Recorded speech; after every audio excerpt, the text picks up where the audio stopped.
Hello and welcome to today's Painful Thought. Today we return to our journey on life's painful thoughts. Payneful Thoughts Book 1, Regret Hurts More Than Failure. I've been thinking a lot about regret lately. In my work, I see how it settles on people. It's a different kind of weight than the pain of failure. Failing at something, well, that's challenging, it stings, but it also gives you data. You tried a thing and it didn't work. You learn from that. You can grow from the experience itself. Regret is quieter, but in some ways it's heavier. It comes from the chances we didn't take, the opportunities we let slip by. It's defined by inaction, and that leaves us with these unanswered questions. That persistent ache of what could have been can just linger for years, honestly. For a lifetime, sometimes. For a lifetime, sometimes. Research actually backs this up. There's a concept in psychology known as the omission bias. Our tendency to judge harmful actions as worse than equally harmful inactions. Barron and Ritov, 2004. It's why we often feel more guilt over things we did, but more regret over things we didn't do. Gilovich and Medvec, 1995.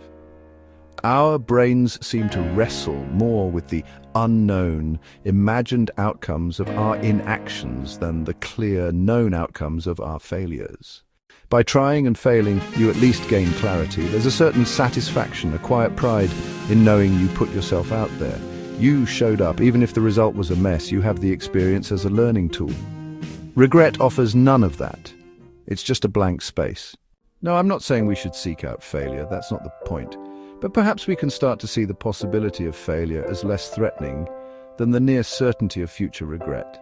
Embracing that mindset allows you to live more fully, I think, more authentically. Even when things go completely off the rails, you're still the author of your story, not just a passive reader. It's about shifting the calculation. Is the temporary discomfort of potential failure worse than the potential for a long-term, low-grade regret? Most of the time, probably not. Personal reflections. Can you recall a specific time when you decided not to take a chance and later regretted it? What was the primary fear that held you back? Was it fear of failure, judgment, or something else? How has that particular experience of regret influenced the way you make decisions now? Do you find yourself more willing to take risks, or does it sometimes make you more cautious? Think about a recent failure. What was one concrete lesson or piece of clarity that came from it that you wouldn't have gotten otherwise? Where in your life right now are you facing a decision where the fear of failure might be steering you toward inaction? What's one very small step you could take to move forward, just to test the waters? If you could send a message back to your past self in that moment of hesitation, what would it be? How can you apply that same message to a current situation? Thank you for watching. Please like, comment and share. Until next time, I wish you less painful thoughts.